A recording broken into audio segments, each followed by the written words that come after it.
Picture this: Daytona, 1965. The roar of stock cars fills the air, engines bellowing as fans wait for history to be made. But in the shadows, there's one engine that never got its rightful chance. The Ford 427 SOHC, better known as the Cammer. Before it even touched the racetrack, whispers spread like wildfire that this overhead cam V8 Ford would change everything. Competitors shivered at the thought of lining up against it. Chrysler's 426 Hemi had been the king of the track, but Ford was ready to strike back with a weapon that was part engineering marvel, part forbidden fruit. This is more than just the story of a forgotten Ford engine. It's a tale of rivalry, politics, and a machine that was outlawed not because it failed, but because it terrified.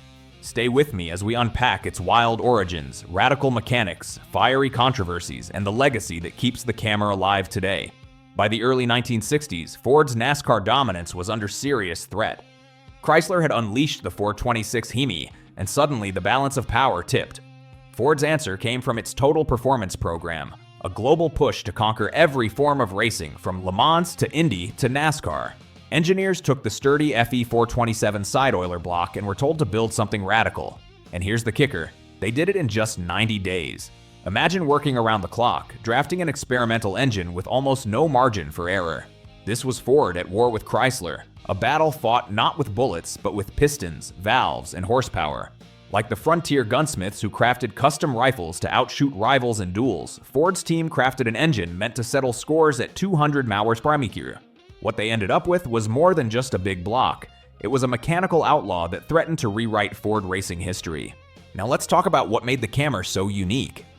Instead of sticking with push rods, Ford went bold, bolting a single overhead cam onto each cylinder bank. To drive it, engineers used a 6-foot timing chain.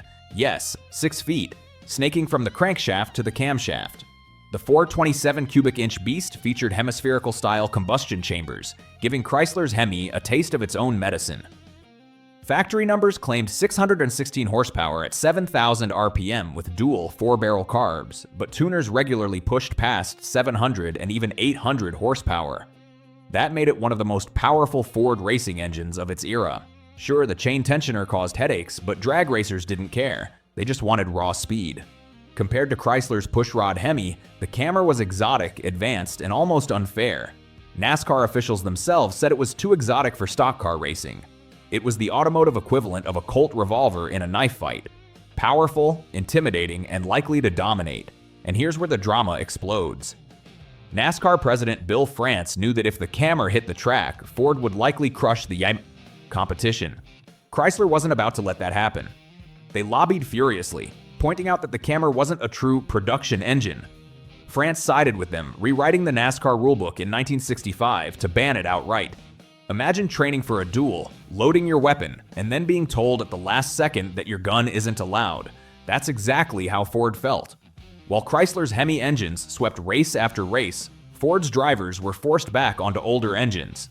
Ford even considered putting the Cammer into mass-produced street cars like the Mustang or Galaxy, but the idea fizzled. What could have been a historic muscle car engine for the public became a forbidden legend instead. In the dusty saloons of NASCAR's rulemaking, politics beat innovation. But while NASCAR closed the door, drag racing flung it wide open. The Cammer found its true home on the quarter mile. Drivers like Connie Kalita, Pete Robinson, and Don Prudhomme strapped it into their top fuel and funny cars, blasting past rivals with times that rewrote record books. This wasn't just a racing engine, it was a drag racing monster that carried Ford's outlaw spirit.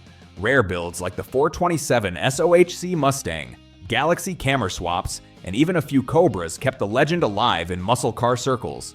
Today, surviving engines sell for 6 figures at vintage auctions, their rarity turning them into holy grails for collectors.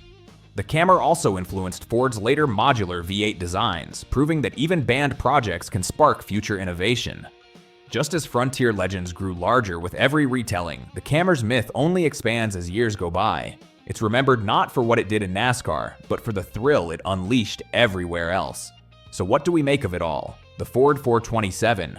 Cammer was an outlaw from birth. Built fast, banned fast, and remembered forever.